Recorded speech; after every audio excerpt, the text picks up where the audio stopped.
다들 아시겠지만 청년 실업 문제는 최근의 일이 아닙니다. 사실 지난 10년 동안 계속 제기됐던 문제고요. 구조적 문제라는 것들은 뭐 순간적으로 만들어지는 것이 아니잖아요. 경기 변동하고 다른 거라고 다 알고 있는 사실입니다. 결국 다 알고 있다시피 혹자는 뭐 노동시장 자체에 대한 어떤 구조적 문제를 양극화라고 이야기한다고 하면 최근에 정부는 이제 이중구조화라는 단어를 쓰고 있습니다. 실 내용은 거의 유사합니다. 다만 문제에 대한 파악은 동일함에도 불구하고 처방에서는 원인 분석을 사실은 한쪽은 모른 채하고 한쪽만 강조하고 있는 상황이라고 저는 보고 있습니다. 그 대표적인 사례가 흔히 말하는 사용자들이 이야기하고 있는 정규직의 고용의 경직성 이야기합니다. 여기서 이야기하는 정규직의 고용의 경직성은 제가 알기로는 정규직의 고용의 경직성이 아니라 뒤쪽에 나와 있는 대기업, 조직, 정규직 이 세 가지가 겹치고 있는 7.4%에 대한 이야기라고 하면 저는 충분히 동의할 수 있다고 생각합니다. 그럼 나머지에 대한 사용자 연합은 아무 이야기를 하고 있지 않은 거죠. 노동조합 똑같습니다. 당사자 문제를 이야기하면서 노동시장의 문제에 대해서 결국은 뭐냐면 사용자들이 노동기본권이나 제도적인 부분에서 전혀 대주지 않기 때문에 사실 비중이 양산되고 있지 않느냐. 그렇지만 그 다른 면에 이런 비중적 양산에 과연 정규직, 대기업, 고소득 노동자들은 전혀 책임이 없는 것이냐. 그렇지 않다는 거죠. 바로 그 간극 사이에서 어떤 해결점들을 마련하기 위해서 저는 여러 가지 대안들이 제출되어 왔었고요. 특히 지금 지난 10년 동안의 청년 실업의 문제가 계속 제기됐음에도 불구하고 지금 2015년 이 국면에서 2020년까지 향후 5년간 우리가 원하든 원하지 않든 간에 닥칠 수밖에 없는 인구 구조적인 아니면 어떤 제도적인 어떤 함정이랄까요?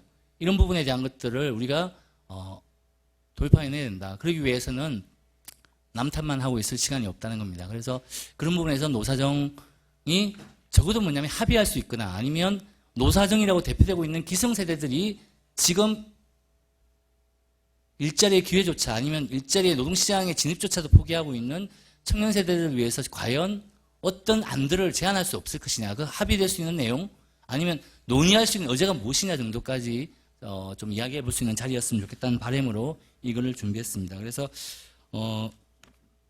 75페이지 내용은 실태 문제입니다. 다들 알고 계시겠지만 청년 실업의 문제는 명목 실업률이나 뭐 고용률 거기서도 이미 현상적으로 나타나고 있습니다. 이미 10%선을 돌파한 게 벌써 2005년에 한 세 번째 이미 나타났고요. 매달 조사 상황에서 그렇게 나타나고 있습니다. 그리고 고용률은 40%에서 지난 10년 동안 계속 등락을 거듭하고 있는 상황입니다. 돌파구가 안 보이고 있는 상황입니다. 더 중요한 것은 이후에 이제 나와 있는 명목 실업률이나 고용률이 문제가 아니라 실질 실업률에서 특히 불안정 취업, 불안정 고용이라고 이야기하는 취업자와 구직 포기하고 있는 우리 니트 쪽까지 다 개념화 시킨다고 한다면 최근에 서울노동권익센터에서 조사한 실태 조사에 의하면 약 30%까지 청년 실업률이 이미 올라왔다는 보고가 있습니다. 이 정도 심각한 상황에 대해서 부정할 수 있는 부정하는 일은 아마 없는 것 같고요. 다만 이 부분에 대한 이러한 지금 상황에 대해서 우리가 어떻게 해석해야 되냐. 앞에서 우리 조성주 정치발전소 공동대표께서도 말씀하셨지만 저도 지금 약간 헷갈리는 부분이 세대 간 어떤 격차, 세대 내에서의 어떤 연대나 어떤 합의가 필요하기도 하지만 세대 내에서의 어떤 부모님의 소득이라든지 아니면 학력별이라든지 이런 부분에서 상당히 이미 20, 30대에서 상당한 격차들이 보이고 있다는 거예요. 이질화나 격차가 완연하게 나타나고 있다.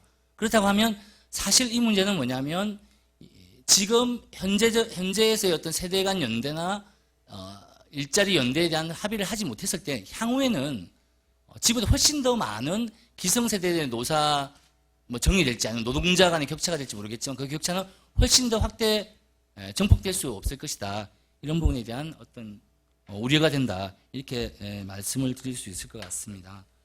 그래서 그렇다고 하면 이러한 그 청년 실업이나 청년 고용에 대한 실태 문제에 대한 기본적인 어떠한 요인에 의해서 이런 문제가 생기고 어떠한 영향을 미치고 있느냐 이런 부분에 대한 이야기들을 83쪽에서 좀 짧게 정리하고 있습니다.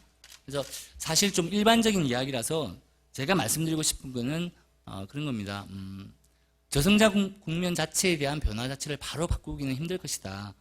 그러면 저성장 국면 자체에 대한 부분을 주어진 조건으로 인정해야 된다. 즉 저출산, 저성장, 그리고 고령화에 대한 부분은 주어진 조건 하에서 인정한 상태에서는 고용 대책 또한 옛날 같은 방식이 돼서는 안 된다는 거죠.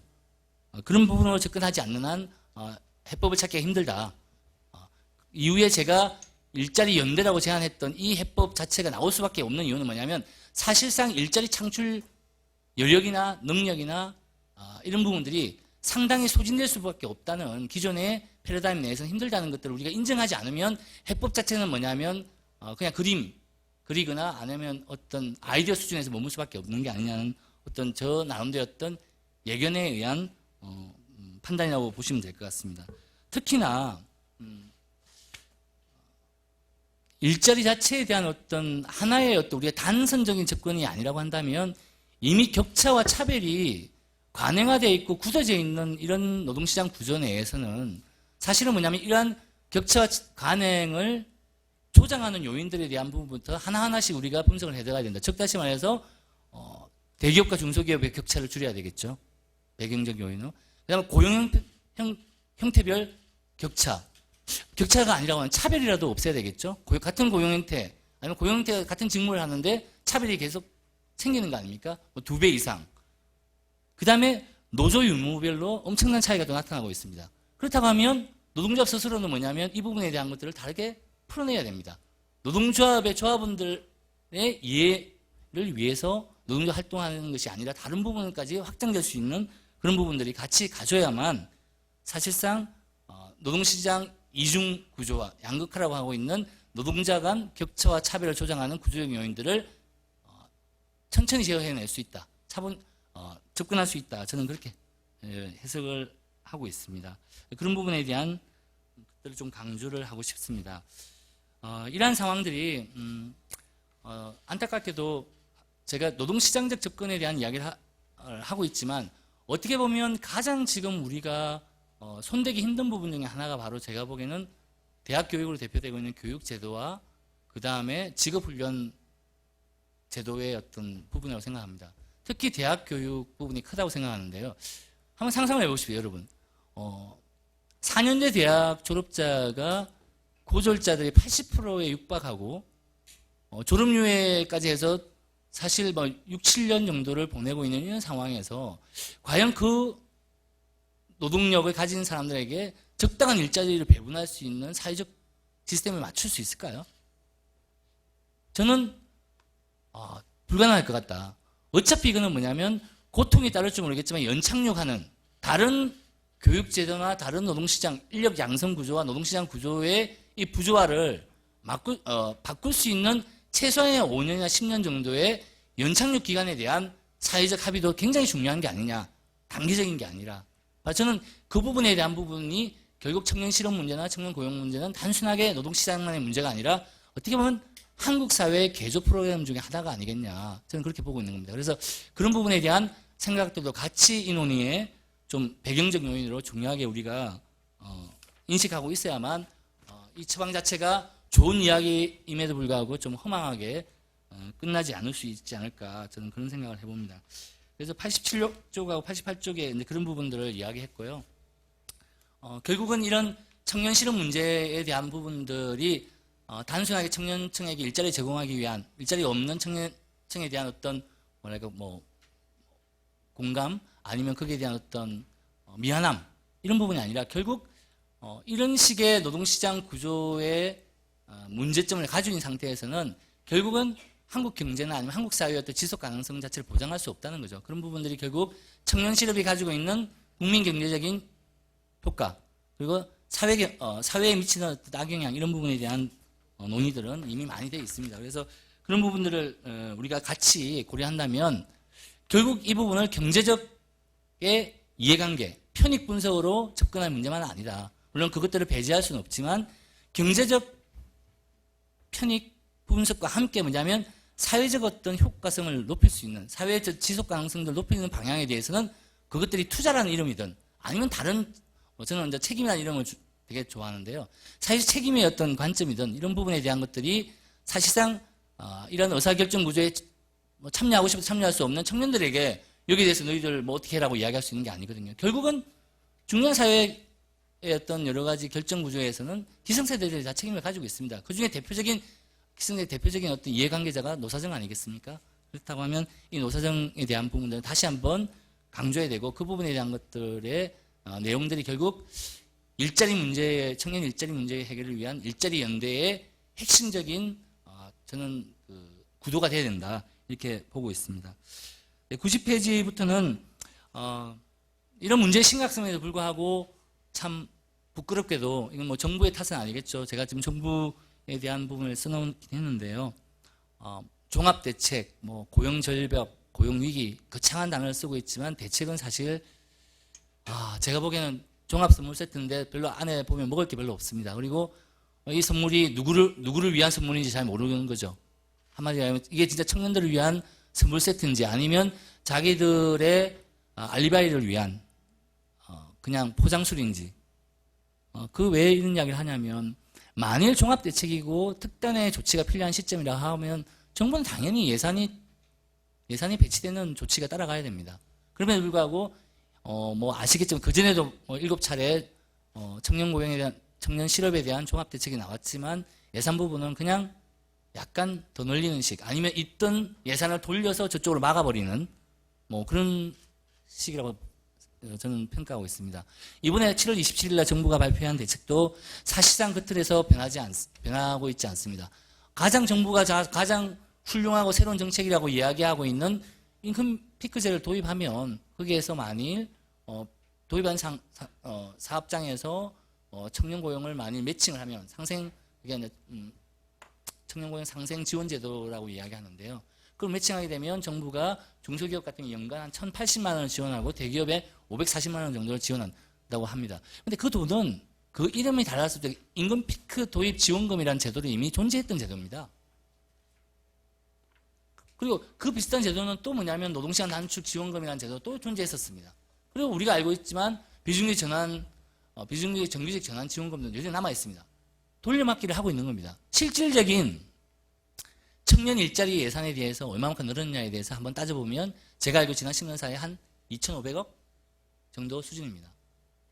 지난 10년 동안 계속적으로 청년 실업에 대한 문제는 강조되어 왔고 거기에 대한 대책을 요구했음에도 불구하고 여러 가지 버전을 달리하는 식으로 여러 가지 선물 세트를 내놨지만 사실상 안에 속 제품들은 뭐냐면 그 과자가 그 과자였다는 거죠.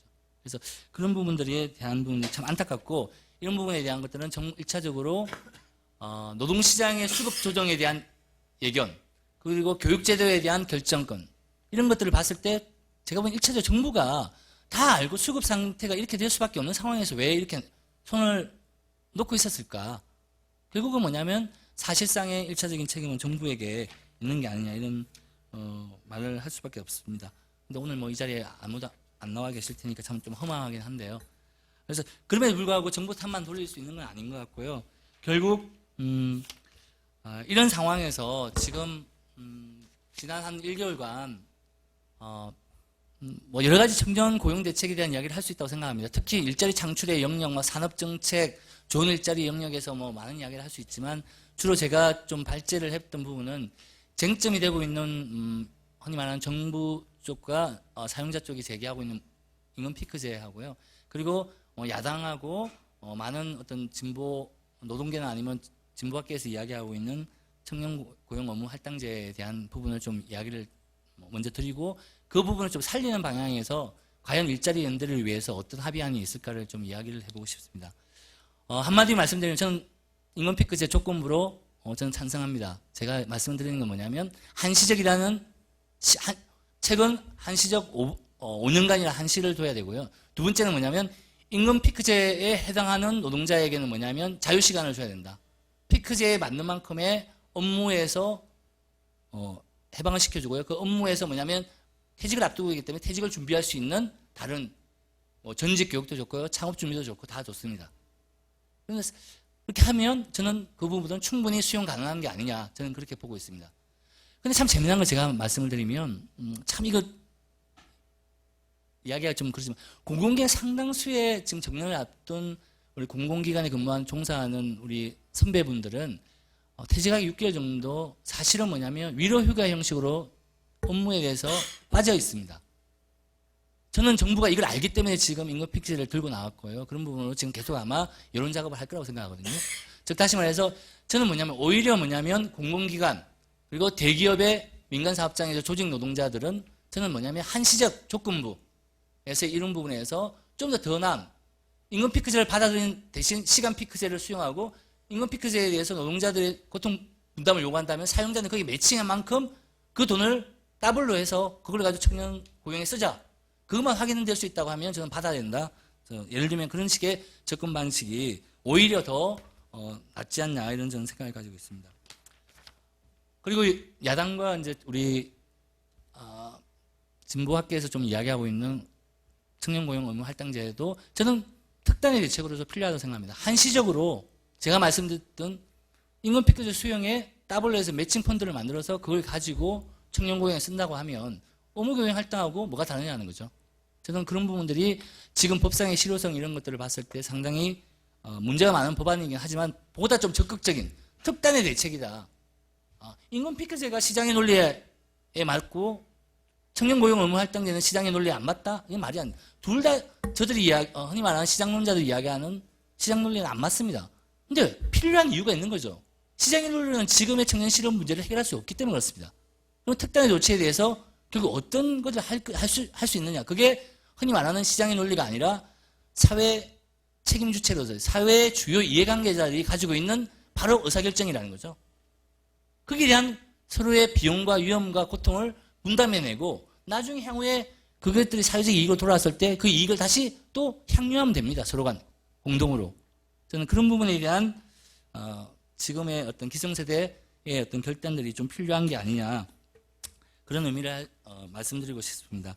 그래서 마지막으로 제가 이제 시간이 다 돼가는 것 같은데요. 그래서 뒷부분에 보시면 제가 장거래 이야기를 했습니다. 저도 그 프로그램 보고 상당히 좀 많이 가슴이 아팠는데요. 이런 거죠. 그 친구들에게 과연 희망이 있느냐. 그러니까 희망이 없다는 이야기는 사실상 의욕이나 사회에 대한 어떤 전망, 자기의 어떤 장래 이런 것들에 대한 걸 가지지 못한다는 거거든요. 저는 그 지점만 우리가 착목한다면 그 다음에 이야기, 비용이었더니 이익이었더니 내가 더 많이 양보하니 이런 이야기는 사실은 사족이다. 즉 다시 말해서 청년 세대들에게 희망을 줄 수 있는 일자리에 대한 부분들을 사회적 기금으로 우리는 만든다는 거예요. 기업 내내 넣지 말고 사회적 기금을 조성하자. 거기에 대해서 임금 피크도 좋고요. 연말 성과급도 좋습니다. 현대자동차 연말 성과급으로 1년에 2,500씩 받습니다.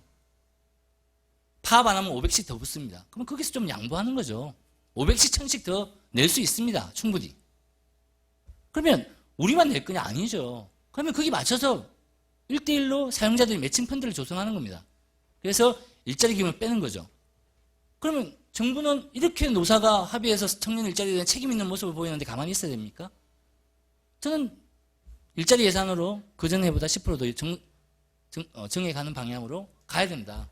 그래서 그걸 사회적 기금으로 운영하면서 정말 제대로 적정 규모에 맞는 청년 고용을 책임지고 있는 기업에 대해서는 인센티브를 주는 거죠. 지원금을 더 주는 겁니다.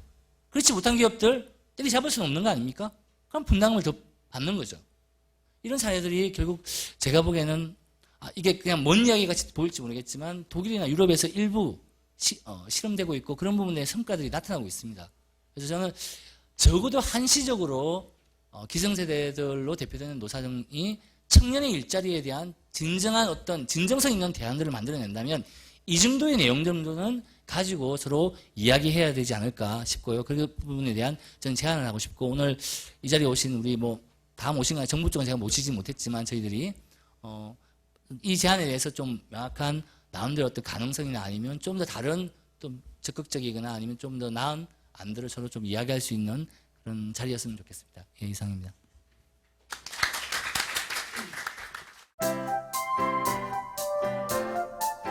주제다시피 청년 일자리 문제는 결국 고용의 양이 아니라 질의 문제입니다. 이런 부분들에 대해서는 뭐 더 말씀드릴 필요는 없고요.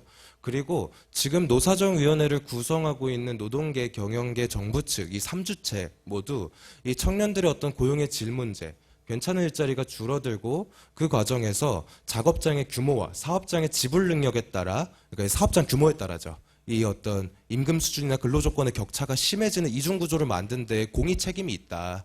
이 부분에 대해서는 피하기 어려울 거다. 이것이 지금 전 진단이라고 보고요. 그런데 이제 결과적으로 청년들 입장에서는 이 주변부 노동시장과, 그러니까 전체 노동시장의 편의상 90%라고 하면은 주변부 노동시장과 중심부 노동시장이 있다고 했을 때 이 중심부 노동시장으로 진입하는 것이 사실상 신분으로 고착화되는 경향을 갖는다. 그렇기 때문에 청년들 입장에서는 이 중소기업 그냥 취직하고 보는 묻지마 취업을 하는 것보다는 스펙 경쟁이라든지 고신앙인 상태를 지속하는 것이 결과적으로 합리적인 선택이 됩니다. 그리고 이 합리적인 선택을 하기 위해서는 이 장기간 동안 소득이 없는 상태를 견딜 수 있을 만한 가정 형편이 뒷받침되어야 됩니다. 그렇기 때문에 지금 청년들이 마주하고 있는 이 노동시장의 절벽이라는 것은 이 빈곤의 대물림의 양상과 절대 다수가 패배하게 되는 제로섬 게임의 양상이 둘 다 보여지고 있다. 이것이 이제 진단입니다. 그런 의미에서 제가 아까도 말씀드렸다시피 발제자 연구원께서 말씀하신 거의 핵심은 저는 그런 것 같습니다. 노사정 3주체가 지금 문제를 놓고 보여주고 있는 양상 자체가 그 해법을 자신의 책임이 아닌 상대방의 몫으로 돌리기 위한 어떤 토론의 모습들, 이런 것들 대단히 건강하지 못하고, 이런 자세로는 노사정 3주체가 이런 자세들을 유지할 경우에는 문제 해결 상태에 도달할 수 없다. 이런 이 제안의 요지에 대해서 저는 아주 크게 공감합니다. 그렇기 때문에 지금 청년들이 보기에는 이제 노사정이 강대강으로 이제 붙는 구도, 이런 구도에서 저는 이런 의미도, 이런 고민도 있거든요. 지금 노사정위원회를 참여하는 노사정 3주체는 이제 당사자분들은 동의하지 않으실 수도 있겠지만은 한국 사회의 자원 배분에 관해서 그 권한을 가진 실력자들입니다. 양대노총 조합원들이 150만 명입니다. 조직률 떨어졌다고 하지만은 150만 명 규모는 한국 사회에서 최대 결사체입니다. 그다음에 이제 경총과 전경련으로 조직된 사용자 단체들 같은 경우에는 이 재벌 대기업으로 조직되어 있는 어떤 이해대변 구조가 아주 확실하고요. 뭐 정부 같은 경우는 연간 350조 원 규모의 예산을 편성하고 집행합니다. 이 정도 권한을 가진 사람들이 모여서 앉아서 이야기하는데 고작 전체 어떤 경제 생태계의 상위 10%를 규정하는 중심부 노동시장에 대한 분배 게임만 얘기하고, 그리고 이 분배 게임의 결과물이 대부분의 청년들이 진입하게 되는 주변부 경제 생태계의 노동의 조건을 어떻게 끌어올릴 수 있을지, 또 이 주변부 노동시장에 포진되어 있는 중소기업들의 경영 환경을 어떻게 개선할 수 있을지, 이런 효과에 대해서 책임 있게 설명해 주는 분들도 찾기가 어렵습니다. 이런 상태로는 지속하지 말자. 이제는 내 잘못 아닌데 왜 나한테 그러냐라고 이야기하는 어떤 이 고리를 끊고, 뭐 일단 어쨌든 뭐 상황이 이러이러하니까 나는 이런 고민이 있어. 그래서 청년들의 일자리, 주변부 노동의 문제를 두고 나는 이런 노력을 할게. 근데 너네는 뭐 할래? 같이 하자. 이렇게 말할 수 있는 누군가는 이 토론의 주도권을 잡아야 되지 않을까가 제가 고민하는 것의 핵심입니다. 그런 견지에서 제가 이제 2페이지 말미부터 4페이지까지는 이 노사정 3주체 중에서 이 경영계에 해당하는 사측과 정부 측에서 보여준 지금까지의 모습이 결국 바람직하지 않았다. 이 정부 얘기만 그냥 간단하게 말씀드리면은 이 지금 노동시장 구조개혁 논쟁의 원형질에 해당하는 내용이 작년 12월 말에 나왔습니다. 비정규직 종합대책이라는 이름으로. 이 12월 말에 이제 노사협상을 하자고 했는데 그런 과정에서 딱 12월 달에 이게 나오기 전에 11월 달에 최경환 부총리가 한 얘기가 있어요. 정규직 과부가 문제다. 양대노총이 문제다. 아니 막말로 12월 달부터 3개월 동안 협상하라고 해놓고 11월 달에 선전포고를 했습니다. 이건 협상하겠다는 거 아닙니다. 제가 봤을 때는. 진짜로 노사정의 협력을 통해서 문제를 해결하겠다면 경제수장이 이렇게 말하면 안 돼요. 제가 봤을 때는. 예, 이거는 저는 무능하다고 하기에는 악의적입니다. 이런 저는 평가가 있고요. 그리고 지금 어쨌든 재벌 기업들을 중심으로 조직된 사용자 단체들에 관해서도 제가 이 글에 이제 한국 사회의 고도 성장기를 주도해왔던 재벌 기업들이 정작 현 시점에 와서는 어떤 새로운 산업을 창출하고 부가가치를 만들어주는 어떤 역동성을 만드는 주체라기보다는 한국 사회 지금의 분배 구조를 왜곡시키는 그런 부작용이 지금 재벌 기업들한테서 많이 나타나고 있는 거 아니냐, 이런 고민들이 좀 강하게 드러나고 있습니다. 특히 지금 재벌 2세, 3세 경영권 넘어오는 과정에서 최근 1년 동안 벌어진 사건들은 대단히 충격적입니다. 저는 이런 상황들을 보면서 이 한국 사회의 어떤 대기업들의 어떤 지배 구조가 대단히 왜곡되어 있는 실태인데, 이런 혼란 속에서 경영권을 이제 이 전에 받을 그런 막강한 권한을 획득하게 될 재벌 3세들이 한국 사회의 경제를 다음 단계로 도약시킬 수 있을 만한 어떤 실력과 책임 윤리, 그다음에 기업가 정신을 가지고 있느냐, 이거 검증된 바가 없다. 그렇기 때문에 지금 재벌 대기업이 어떤 선택을 하느냐에 따라서 몰빵되는 구조로 예를 들면 한국 경제가 다음 단계를 모색할 수 있을 것인가? 전 청년들이 이 부분에 대한 질문을 하고 있다고 생각합니다. 그리고 제가 옆에 경영청협회에서 계실 때 이런 말씀드리면 죄송하지만은 보통 이제 노사관계 토론 올 때 경총에서 많이 오시거든요. 근데 이게 보통 이제 제가 이 부분은 그냥 말씀을 좀 드리고 싶었던 게 재벌 기업들이 이렇게 있고요. 그 밑에 이제 전경련이 조직돼 있습니다. 이 전경련이 있고 그 전경련에서 노사관계 파트가 분리된 게 경총입니다. 그럼 이제 노사관계 협상에 관련된 내용들은 보통 경총에서 오시는데 저는 재벌 기업부터 시작된 이 이해대변 구조에서 경총이 어떤 문제 해결에 입각한 협상과 조정의 권한을 위임받은 집단인가, 지도력을 가진 사용자 단체로서 자리매김하고 있는가, 이 부분에 대해서 전 질문할 수밖에 없다. 그러니까 뭐냐면은 이제 보통 죄송합니다. 경총에서 이렇게 토론에 나오시면은 이런 건 어렵다, 경제가 어렵다, 뭐 안 된다, 정년 연장했으니까 임금 피차 해야 된다. 이런 토론 쭉 하고 뭔가 이제 합의해 보자고 제안해 보면은 좋은 제안이긴 한데 이런 거 약간 이렇게 되게 방어적으로 토론하세요. 그러다가 어저께 삼성이랑 SK랑 이제 좋은 거 발표했거든요. 뭐 46조 원 투자하겠다, 뭐 좋은 일자리 만들겠다, 이런 어떤 좋은 내용에 대한 발표, 문제 해결에 해당한 발표는 경총이 하는 게 아니라 대기업들이 해요. 그러면은 저는 과연 이 사용자 단체들이 이 문제를 해결할 수 있는 실질적인 권한을 가지고 있는 기업들, 이 경영계한테서 어떤 협상의 권한을 위임받고 노사정 테이블에 나오는 거냐, 그렇지 않은 상태에서 어떻게 협상을 할 수 있냐, 이런 질문 한번 좀 드리고 싶었습니다. 이런 게 있고요. 그리고 제가 이제 마지막 부분에 이제 그 발제자의 요지를 받아서 지금 어쨌든 양대 노총으로 조직되어 있는 이 노동운동이 예를 들면은 지금 불신의 상징으로 전락한 정부, 그 다음에 상당하게 예를 들면 한국 사회 경제에서 부작용을 낳고 있는 재벌 기업들의 이 어려움들, 이런 이제 비극이잖아요. 노사정 3주체에서 두 개의 기둥이 흔들린 거기 때문에 이거 대단한 비극인데, 그럼에도 불구하고 노동계가 이 비극의 틈바구니에서 그동안 노동운동이 비판을 받아왔던 그런 부분들에 대해서 제대로 쇄신하고 다음 단계를 모색할 수 있는 주도권으로 잡아보자. 그렇기 때문에 이제 저 말고도 많은 분들이 제안해 주셨습니다. 뭐 임금 피크제에 대한 논의를 포함해가지고 뭐 노동시간 단축 문제라든지 연대임금제 문제라든지, 전 특히 고용보험 중요하다는 말씀 드리고 싶어요. 네, 고용보험 문제라든지 이런 거에 있어서 전향적으로 주도권을 잡고 이런 거 우리가 역할을 하겠다. 경영자, 그다음에 이제 정부 같이 하지 않으시겠습니까? 이런 토론 왜 조직할 수 없느냐. 그리고 저는 이거를 양보라고 보지 않습니다. 양보라고 보지 않습니다. 적어도 청년 실업 문제라든지 주변부 노동 문제 해결에 관해서는요, 지금의 노사정 3주체가 각각 고유한 역할과 책임을 가지고 있습니다. 그렇기 때문에 이런 식으로 전향적인 자기의 입장과 노력들을 내는 것은 다른 협상 주체로 하여금 더 전향적인 책임감을 이끌어내기 위한 주도적인 조치이지, 그런 것들이 상대방의 프레임에 말려가지고 양보했다는 프레임으로 해석하기 시작하면은 결국은 문제 해결 상태는 도달할 수 없다. 이런 말씀 마지막으로 드리고 싶습니다. 조금 길어진 것 같은데, 네, 죄송합니다. 고맙습니다.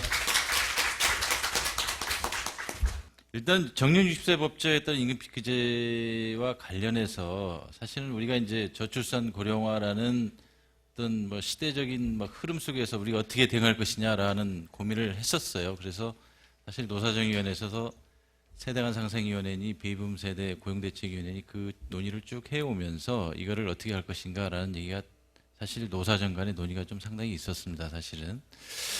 그러면서 그 법이 사실은 2013년도 5월에 갑자기 굉장히 좀 빠르게 통과가 됐죠. 근데 준비를 안 하다 보니까 임금 피크제 부분이 사실 뭐 청년고용이라든가 일자리 창출의 본질적인 문제는 아니고 워낙 급박하게 법이 통과되고 준비되지 않은 상태에서, 그러면 노동 수요 측면에서 기업의 입장에서 그럼 청년 일자리 문제를 어떻게 해결할 것이냐 했을 때, 그래도 이게 전부는 아니지만 임시 방편적으로 좀 재원을 가지고 청년이란 고용절벽이라는 측면에서의 어떤 해소 방안으로서의 나름대로 역할을 할 것이다. 물론 본질적인 것은 임금 피크제가 이 일자리 문제를 해결하는 본질적인 문제라고 생각하지는 않고요. 결국은 우리가 가장 깊이 고민하고 있는 어떤 임금의 어떤 유연성 문제, 우리가 지금 고질적으로 갖고 있는 것이 다 아시다시피 지금 자료에도 나왔습니다만 외국에 비해서 우리가 독특하게 일본하고 한국하고 갖고 있는 게 임금 체계가 연공급 중심으로 되어 있습니다. 그러다 보니까 일이 어떤 생산성이나 능력에 비해서 임금이 연령이 올라갈수록 임금이 많이 높아지는 구조로 가고 있기 때문에 이 정년 연장 문제와 굉장히 밀접하게 관계가 돼 있죠. 또 시기적으로도 보면 일본 같은 데는 사실 1994년도에 법이 통과가 되고 98년도에 이제 법이 시행이 됩니다. 우리는 이제 거기에 비슷하게 이제 따라가면서 이제 2013년도에 법을 통과시키고 2016년도부터 이제 대기업 300인 이상 공기업 부분들이 시작을 하는데 사실 일본은 94년도, 98년도 법 시행할 때 정년 60세가 기업 현장에서 실시된 게 뭐 93%인가 그랬어요. 근데 우리나라는 지금 내년 앞두고 있지만 아직도 굉장히 열악한 수준에서 지금 정년 60세를 도입한 데가 별로 없다는 얘기죠. 그랬을 때 이 충격을 어떻게 할 것이냐라는 부분에서 그 고민이 아마 임금 피크제로 이어지는 것 같습니다. 그래서 일본 같은 경우에는 말씀하신 드리다 이어지면은 1994년도, 98년도 이렇게 준비하는 과정에서 시행이 됐지만 그 전에 1970년도, 80년대부터 정부, 기업 다 이렇게 하면서 임금 조정이라든가 임금 체계 개편을 하면서 98년도에 시행할 때는 거의 큰 문제 없이 시행이 됐어요. 그러나 우리는 아직도 그런 문제를 가지고 가면서 정년 60세를 내년 당장 시행이 되니 특히 최근에 어떤 청년고용 문제가 닥친 가장 큰 문제로 현안으로 대두되면서 그럼 임금 피크제라도 단기적으로 좀 도입을 많이 해서 그 부분을 약간 해소하고 또 장기적으로는 임금 체계를 보다 능력과 성과에 맞춰서 갈 수 있도록 임금 체계 개편을 하자라는 게 저희들의 기본적인 입장입니다. 사실 그래서 저희들은 저출산 고령화 얘기가 나오지만 그 결국은 그런 부담을 청년이나 차세대 세대들이 다 짊어져야 되는데 그런 부분이 결국 어떻게 해결되어야 하냐면 결국 일하고자 하는 층들이 오래 일할 수 있도록 하는 환경을 계속 조성을 좀 해줘야 되거든요. 그렇다 보면은 결국은 65세 우리가 연금 연령 수급이 이제 65세지만은 나중엔 또 어떻게 될지도 모르겠습니다. 더 높아질 수도 있겠지만은 그런 부분까지 대비한다 그러면 결국 임금 체계를 보다 조금 선진적으로 바꾸는 것이 그런 부담을 갖다가 좀 나누는 부분이 되겠고요. 그리고 지금 임금 피크제를 당장은 그 정년에 해당하시는 분들한테는 그 임금의 삭감이라는 부분이 직접 다가오는 부분이 있기 때문에 좀 저항이 좀 심한데 결국은 임금 체계를 전체적으로 개편을 하게 되면 고루 부담을 분담하게 되는 효과를 가지고 있기 때문에 같이 갈 수 있는 구조가 되지 않을까라는 생각이 들어서 그런 부분에 대한 부분이 꼭 필요하다는 말씀을 좀 드리겠고요.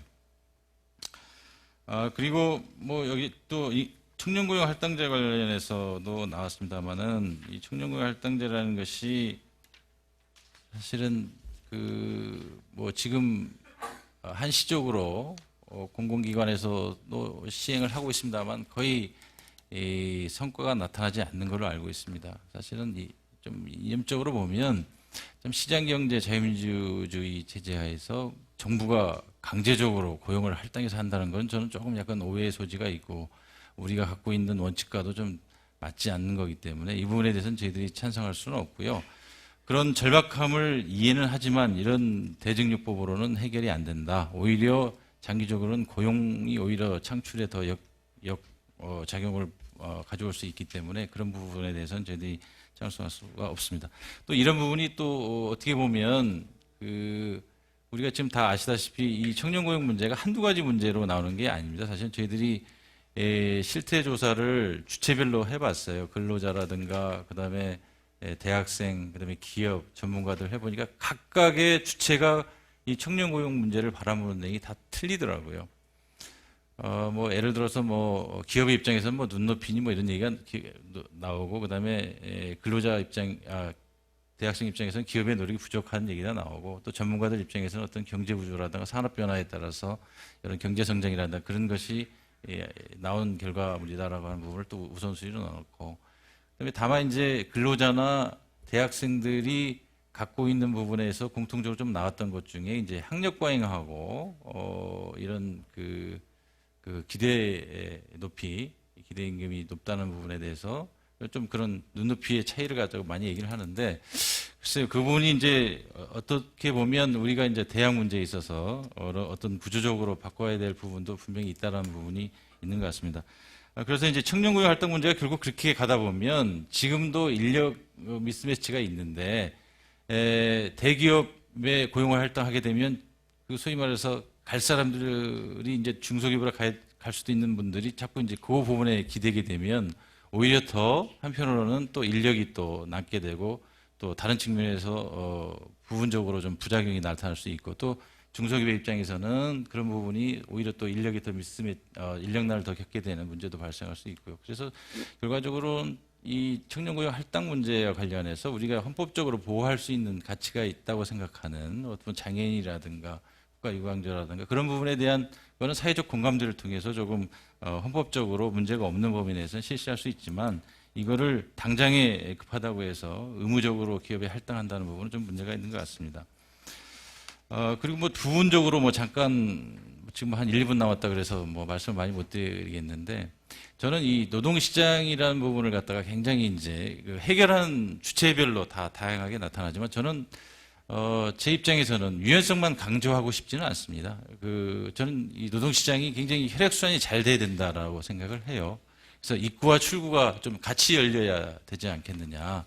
그 다음에 능력과 성과에 맞춰서 보상이 이루어져야 그런 부분이 오히려 더 평등하고 공평하다라는 생각이 듭니다. 그래서 노동시장이 유연하다라고 하는 부분은 임금의 유연성도 있고 고용 부분의 또 유연성도 있는데 고용의 유연성이라는 부분을 너무 강조하다 보니 우리 사회가 갖고 있는 여러 가지 뭐 이렇게 비난도 있고 반대편도 있지만은 결국은 유연성을 좀 열어주면서 소위 말해서 안정성이라는 부분이 결국은 각자의 능력, 그다음에 직업 능력 개발이라든가 뭐 그렇죠? 그런 훈련이라든가 그런 부분이 중간중간 조정이 돼서 그분들이 갈 자리를 마련해 주는 쪽으로 우리 사회가 같이 가는 부분이 굉장히 중요하다. 그래서 뭐 한편으로는 뭐 경총이나 뭐 재계에서 너무 유연성만 강조하면 모든 것이 해결될 거라고 생각을 하면서 그것만 주장한다고 말씀하신 것 같은데 사실은 저희들은 그런 유연성과 안정성이 같이 가는 쪽으로 우리가 노사 간의 어떤 합의가 필요하지 않나라는 생각이 있어서 말씀을 드리고요. 그다음에 우리 김민수 위원장님이 마지막으로 한 1분 남았다 그러니까 말씀드리는 건데 뭐 재계의 대표성을 가지고 와서 진짜 활동을 하는 거냐? 당연히 대개의 대표성을 가지고 활동을 하죠. 일정 부분 각 기업마다 좀 다른 부분, 생각이 다른 부분이 있어서 중간에 좀 다르게 비칠 수도 있지만 분명한 것은 경영계가 경총이 그런 대표성을 갖고 확실히 하는 것이고 다만 개별적으로 발표하는 것은 그런 부분까지 시간적으로나 시기적으로나 필요할 때 기업들이 발표하는 부분이 있고요. 그다음에 사회 구조적으로 보면 한쪽으로 완전히 몰아줘서 할 수 있는 구조는 아닌 또 그런 측면도 있습니다. 그러니까 다양성 속에서도 우리가 대표성을 갖고 있다는 부분을 인정해 주셨으면 좋겠고 우리 청년위원이 청년을 다 대표한다고 얘기할 수는 또 없잖아요. 한편으로는. 그러니까 그런 부분은 좀 다양한 생각에서 다양한 의견이 존재하지만 우리가 경영계가 대표해서 한다는 말씀을 마지막으로 말씀드리겠습니다. 감사합니다. 좀 역설적으로 청년 고용의 문제가 심각한가? 진짜 심각한가? 사회적인 공감이 있는가? 좀 별로 없다고 생각합니다. 청년의 문제만큼 한국 사회의 노인의 문제는 없는가? 저는 이 문제가 심각하다라고 하면 정치적인 쟁점으로 부각됐을 것이고 저는 특단의 대책이 논의됐을 거라고 생각합니다. 그런 면에서 청년 고용의 심각함에도 불구하고 아직도 각자 도생의 길로 가고 있다. 마지막 저항과 파멸의 길로 가고 있는 거죠. 이 부분을 함께 살기 위한 운동으로 갈 것인가 못할 것인가 저는 박근혜 대통령이 아주 중요한 의제를 의도하지 않게 제기했다고 생각합니다. 저는 그런 면에서 박근혜 대통령의 통찰력이 있다고 생각합니다. 이건 절대 지지 않는 싸움이다. 내년 총선까지 청년 고용의 문제를 지극히 정략적이고 정치적으로 이용을 해서 결과적으로 한풀이 싸움으로 끝날 가능성들이 대단히 높다라고 하는 것이 지금의 위험성의 지점이라고 생각합니다. 어떻게 할 것인가? 좀 하려면 화끈하게 하자. 임금 피크제 아주 쉽게 얘기하는데 저는 임금 피크제 하려고 하면 전제가 뭐냐? 나이가 들면 생산성이 떨어진다는 거예요. 존경하는 이 교수님 앞에 계시지만 예전엔 경제학자들이 한 55세에서 생산성이 떨어진다 그랬어요. 조금 더 연구하니까 50세로 떨어졌고 지금은 기업 들어가서 한 7년까지는 근속에 따라 갖고 임금이 올라가는 것만큼 생산성이 올라가지만 7년 후에는 정체가 된다라고 하는 것이 지금 임금 피크제 판단의 근거거든요. 진짜 생산성이 떨어지는가? 50대 이상은 좀 사회적으로 좀 정리해야 될 대상이 아닐까. 이렇게 생산성이 떨어지는데 대학 교수를 65세까지 하는 것이 합리적인 선택인가? 저는 이런 근본적인 문제를 던져야 된다고 생각합니다. 그래서 임금 피크제를 도입한다라고 했을 때 도대체 이걸 왜 도입하는가에 대한 저는 사회적인 공론화가 필요한데 임금 피크제는 하책 중에 하책이죠. 이거 하려고 하면 있는 사람들부터 모범을 보여야 되는데 청년고용의 대체가 뭐냐? 제가 역설적으로 얘기하면 재벌 오너가 감옥에 가면 청년고용이 해소됩니다. 한국 사회에서는 저는 정상적인 토론을 통해 갖고는 문제가 해결이 안 된다.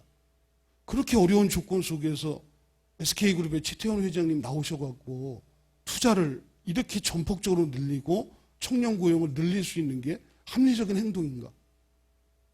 합리적인 행동이 없거든요. 하나그룹 저는 김성현 회장님 대단히 원통하실 거라고 생각합니다. 이렇게 엄청난 일을 했음에도 불구하고 왜 본인만 사면이 안 됐는가? 그래서 진짜 청년 고용이 심각하다라고 하면 청년 고용의 문제들의 심각성을 사회적으로 국가적으로 의제로 올려놓을 수 있는 방안이 만들어져야 된다고 생각합니다.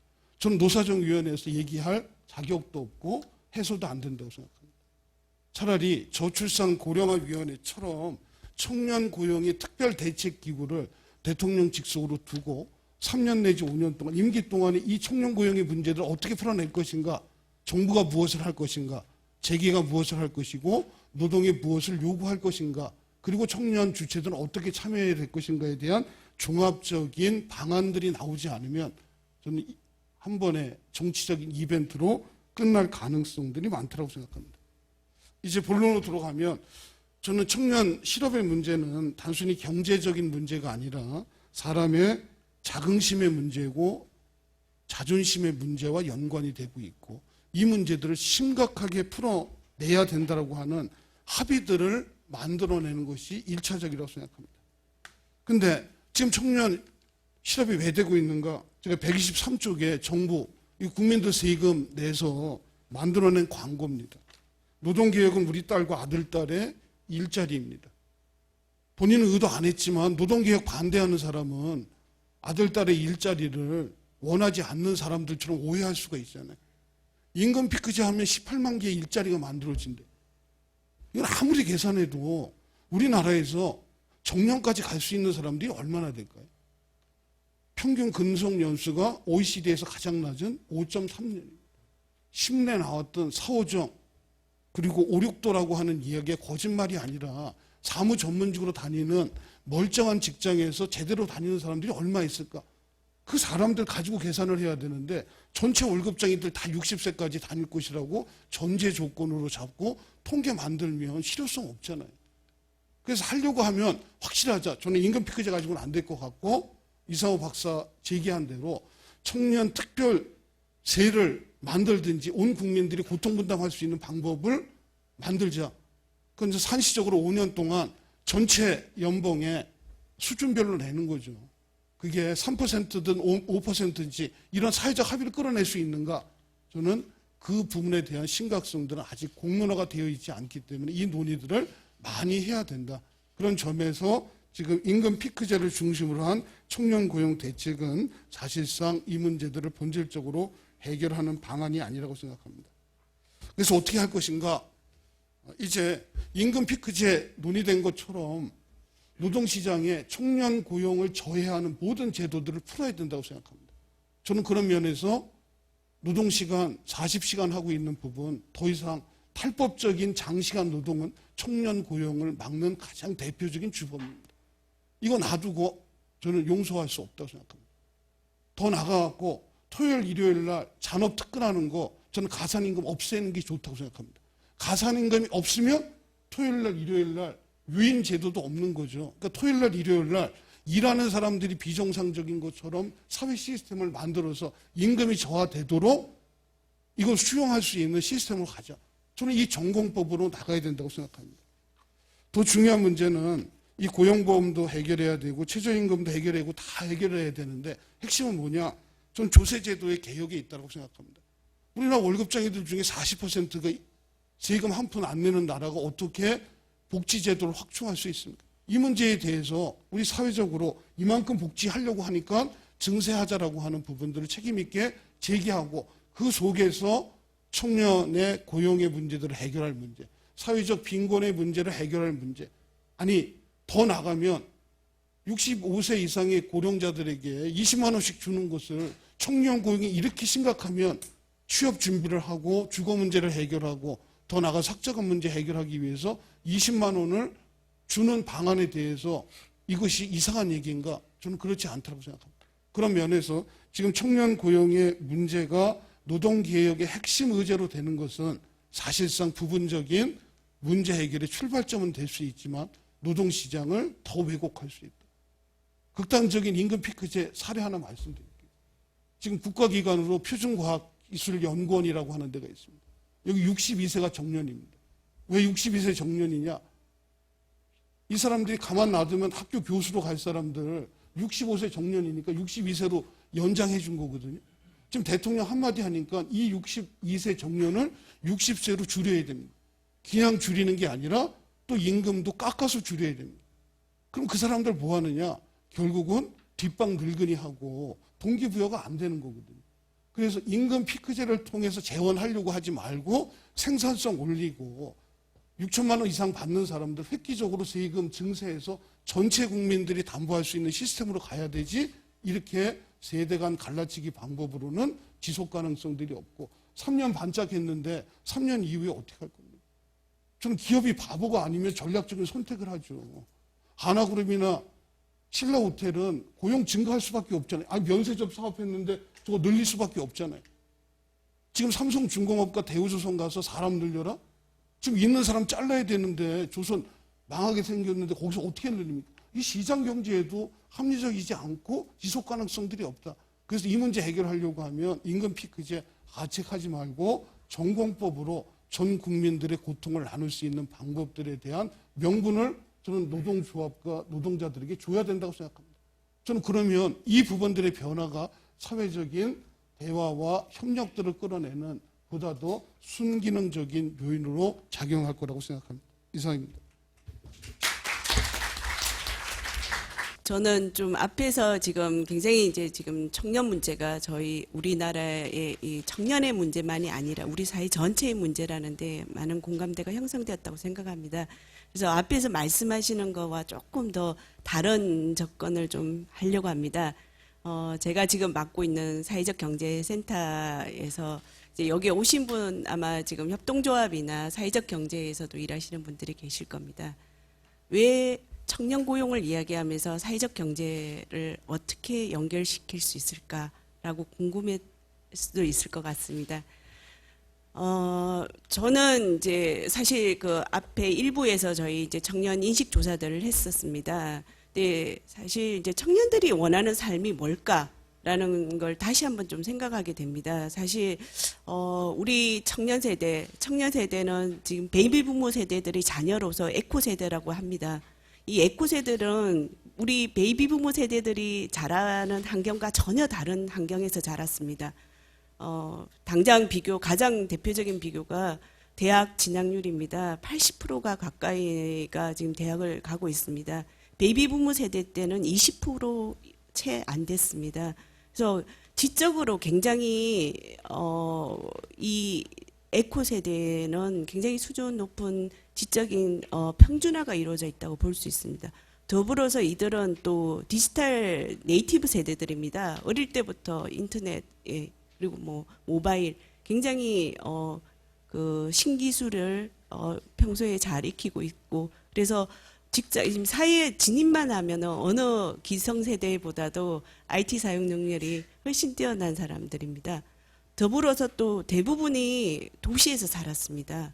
저희가 그 옛날에 이제 베이비 부모 세대만 해도 농촌에서 자란 사람들이 많습니다. 30%가 안 됐으니까요. 근데 지금은 85%에 가깝게, 지금이 아니라 이제 이 에코 세대가 살 때 우리나라의 도시, 급격한 도시화로 85% 이상이 도시에서 살았습니다. 문화적으로도 굉장히 비슷한 환경에서 자랐습니다. 저희가 이제 앞에서도 그 조사에서도 이제 세대 간 내의 격차를 말했는데요. 저는 오히려 지금 이제 우리 그 세대 안에 있는 이 이제 청년 세대들이 굉장히 비슷한 여건에 있기 때문에 어떤 다른 세대에 비해도 베이비 부모 세대들은 내가 노력만 하면은 내가 더 나은 삶을 살 수 있다라고 생각합니다. 근데 에코 세대는 나는 다 똑같이 대학도 나오고 예, 뭐 IT 기술도 있고 한데 똑같은 나의 세대, 내 친구들이 다른 길을 가고 있는, 나보다 훨씬, 그게 대체로 또 부모가 그 금수저를 물고 나서 그렇기 때문에 그래서 오히려 평등한 세대 안에서 불평등한 사회에 살고 있기 때문에 굉장히 고민들이 많습니다. 그래서 이런 친구들이 제가 보기에는 청년 세대에서 아까 보면 연대 협력, 예, 그런 데 대한 지향점이 굉장히 저는 강하다고 생각합니다. 베이비 부모 세대보다. 근데 안타까운 건 또 에코 세대 역시 우리 한국의 교육 제도 안에서 협력하고 연대하고 보다는 경쟁하고 효율 중심의 사이에 익숙한 사람으로 키워졌습니다. 하지만 DNA는 굉장히 그 연대 평등 이런 것들을 지향하는 DNA가 굉장히 강하다고 봅니다. 이런 청년 세대에 기존에 우리가 하고 있는 자본주의의 이런 시장 경쟁 효율 중심의 그런 경제 시스템만을 적용하는 거에는 한계가 있다고 생각합니다. 그래서 우리가 지금 우리나라에서 지금 굉장히 급격하게 이 불평등이 심화되면서 대안의 경제가 논의가 되고 있었습니다. 2000년대 중반부터 본격적으로 논의되면서 사회적 경제라는 대안 경제가 이야기되고 그 안에서 사회적 기업들, 협동조합, 마을기업 이런 구체적인 조직들이 나오고 있습니다.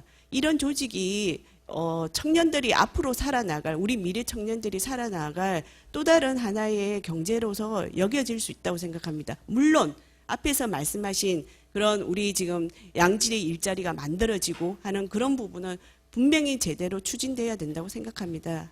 그렇지만 더불어서 대안의 경제 역시 고려되고 청년들한테 선택지로 제공돼야 된다고 생각합니다. 안타깝게도 우리 사회에서 이 사회적 경제가 아직도 우리 체계 시스템 안에 지금 완전히 들어와 있다고 볼 수가 없습니다. 당장 사회적 경제 기본법만 해도 올해 사회적 경제 기본법이 통과될 통과를 앞두고 있다가 우여곡절 끝에 지금 아직도 상임위에 계류 중입니다. 그래서 올해는 사실 통과가 어렵다고 보는 상황이고요. 그래서 이런 사회적 경제가 우리 사회 안에서 좀 자리매김을 하면서 청년들에게 또 다른 선택지가 또 제공돼야 된다고 생각합니다. 그 대표적으로 지금 이제 해외에서 우리는 지금 사실 이제 2007년이니까 10년이 채 안 됐고 많은 조직들이 만들어진 지 얼마 되지 않았습니다. 그래서 사회적 경제에서 어떤 양질의 일자리라든지 청년들한테 어떤 그런 일자리로서의 의미가 있을까라는 걸 좀 확인하기는 조금 아직은 시기상조입니다. 하지만 이제 해외에 30년 이상, 40년 이상의 해외에서 사회적 경제를 하고 있는 나라들을 보면 북유럽 같은 경우에는 이미 10%가 넘는 고용 우리 나라 경제에 있어서의 고용 비중을 차지하고 있습니다. 그만큼 가능성이 있다고 봅니다. 우리도 그리고 최근에 이제 올해 같은 경우는 퀘벡의 협동조합 연합회가 청년들 일자리 고용 앞으로 2020년까지 2만 명 고용하겠다라고 계획을 세웠습니다. 근데 앞에서 이제 굉장히 우리는 이제 주체의 문제를 계속 이야기하는데요. 이 사회적 경제에서는 이 경제에 참여하는 사람들 스스로가 자기가 주체라고 생각합니다. 그래서 스스로의 노력들을 굉장히 중요하게 생각하고 협력하고 연대를 합니다. 예. 그래서 퀘벡의 협동조합 연합회에도 올해 총회에서 그런 결정을 하고 나서 큰 협동조합이 작은 협동조합이 그런 더 좋은 일자리를 만들어낼 수 있도록 도와주는, 그리고 작은 협동조합끼리 연대도 기획하고 하고 동시에 지자체가 또 그런 협동조합이 그런 활동을 할 수 있도록 지원하는 그런 협력을 이끌어내는 그런 시스템으로 가고 있습니다. 지금은 굉장히 약간 한상적인 그런 이야기, 그리고 또 어떻게 보면은 지금 당장 지금 청년 문제에 빨간불이 켜져 있는 상황에서 한가한 소리처럼 들릴 수 있지만 이런 문제일수록 저는 좀 더 멀리 내다보면서 저희가 준비를 해 나가야 된다고 생각합니다. 예, 이상 감사합니다. 노광표 수장님께서 그 말씀하신 임금 피크제가 지금 현재 이제 청년 일자리 고용에 있어서 별 도움이 안 된다고 말씀하셨는데 이 점에 대해서 다른 분들의 생각은 어떤지, 진짜 도움이 안 되는지 아니면 도움이 된다고 생각하시는지 그걸 여쭙고 싶습니다. 과거에는 그 권고 규정이에요. 60세까지. 그래서 이게 소위 말해서 뭐 해도 되고 안 되는 거니까 60세라는 것이. 그러나 이제 의무화로 60세를 한다는 건 맥시멈에서 미니멈으로 오는 거예요. 그러니까 구조적으로 굉장히 달라지는 거고 의미도 굉장히 달라지거든요. 그 상황에서 준비되지 않은 상태에서 우리나라가 특별히 갖고 있는 어떤 임금 체계의 특수성 때문에 물론 이제 나이가 다 먹었다고 해서 생산성이 떨어지냐 그건 아니고 전체적으로 보니까 그렇더라고 하는 노동연구원의 연구 결과에 따라서 나오는 건데, 그래서 저희들은 결과적으로 모든 것은 생산성이나 능력에 비례해서 가자라고 하는 주장을 하는 거고요. 그래서 그렇게 되면 고용의 부담이 없잖아요. 어떤 분이 나이가 많으시든 적으신 능력에 따라 임금을 주니까. 그렇지만 우리나라 현 체계에서는 그런 부분이 지금 현재 상존하고 있기 때문에 갑작스럽게 이렇게 구조적 변화가 왔을 때 우리 매년 기업들은 그래도 고용을 기본적으로 좀 신규를 채용을 해야 인력의 어떤 노하우라든가 전수가 되는 부분이 있는데, 갑자기 임금 부분이 많이 차지하는 분들이 정년이 이렇게 연장이 돼버리면 임금 피크제를 도입하더라도 전체 들어가는 비용은 더 많을 거예요. 그러니까 그런 비용의 일부라도 좀 절감할 수 있다 그러면, 특히 청년이나 우리 대학생들이 이제 많이 가고자 하는, 취업을 하고자 하는 그런 기업들이 특히 이제 이런 대기업이나 그렇게 몰려 있다 보면 그런 부분에 또 임금의 어떤 비대칭적으로 이렇게 높은 부분에 대해서 조금은 임금제를 통해서 좀 해소를 해줘야 고용에 대해서 기업도 나름대로 의미를 갖고 하려고 하는 노력과 재원이 좀 있는 부분을 같이 겸해서 그래도 단기적으로는 고용 절벽이라는 아예 채용하지 못하는 상황을 좀 면하지 않을까라는 부분이 있기 때문에 그렇게 말씀드리는 겁니다. 그것이 고용의 전부를 다 해결할 거라고 전혀 생각을 하지는 않고요. 그건 단기적으로 좀 필요한 조치가 아닌가라는 생각을 하고 있습니다. 제가 생각하기로는 지금 저희가 이제 청년으로서 그런 뭐 사실 투표율도 낮지 않은 상황에서 그런 정치적인 그런 방안 같은 거를 남의 손에 좀 맡겨놓는다는 생각이 많이 들거든요. 그래서 단순히 뭐 투표율을 높이자, 청년들의 투표율을 높이자, 그것을 통해서 뭐 목소리를 높이자 이거 말고 실질적으로 그런 뭐 정책에 있어서 청년들의 목소리를 어떻게 낼 수 있는지, 뭐 청년 유니언 같은 경우에는 뭐 청년 유니언 가입률을 뭐 많이 높이자 이런 측면뿐만 아니라 어떻게 하면 실질적으로 이거 청년의 문제를 청년들 손에서 직접 다루게 할 수 있는지, 그런 방향이 좀 어떻게 있는지 의견을 좀 듣고 싶습니다.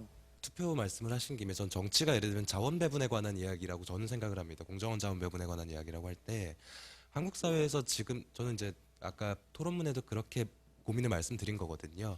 예컨대 지금 임금 피크제라든지 해고 요건 완화 문제라든지 이런 것들이 실제로 청년들이 노동시장에 이행하는 청년들이 놓고 봤을 때는 지금 노동시장 구조개혁의 내용조차 이해하기가 쉽지 않은 게 사실이다.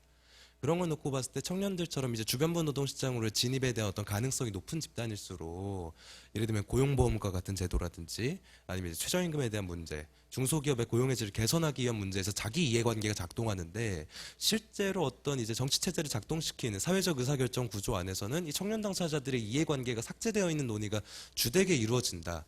이런 과정에서 사실 그게 뭐 투표뿐만 아니라 어떤 사회 현안에 대해서 관심을 갖고 자기 목소리를 조직하기가 대단히 어려운 견고한 구조로 지금 사회적 논의가 작동되고 있는 현상, 저는 요건 일단 진단할 필요가 있다고 말씀을 드리면서, 근데 그럼에도 불구하고 이게 문이 닫혀 있다 그래서 뭘 안 할 건 아니니까요.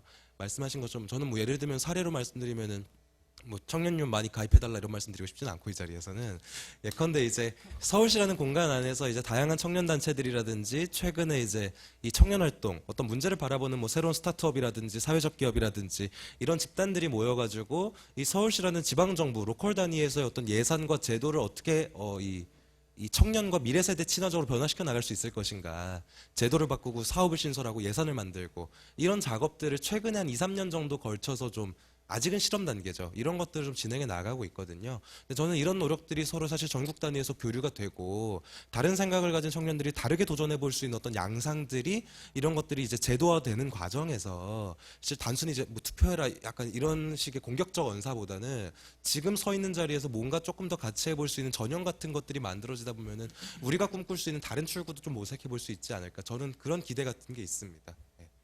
네, 대답이 되셨을 거로 생각합니다. 저도 질문을 하나 드려야겠습니다. 사실 여기 제가 올라오기 전에 내일 아침에 이 오늘 토론회를 가지고 한겨레 지면에다가 2면 정도의 기사를 쓰려고 한답니다. 그래서 기사를 쓰는 분이 꼭 기사에 이게 들어가야 되는데 질문을 좀 해달라 이런 질문이 있었습니다. 뭐냐면 어제죠. 삼성이 앞으로 2년간 3만 명의 청년에게 일자리를 제공하겠다.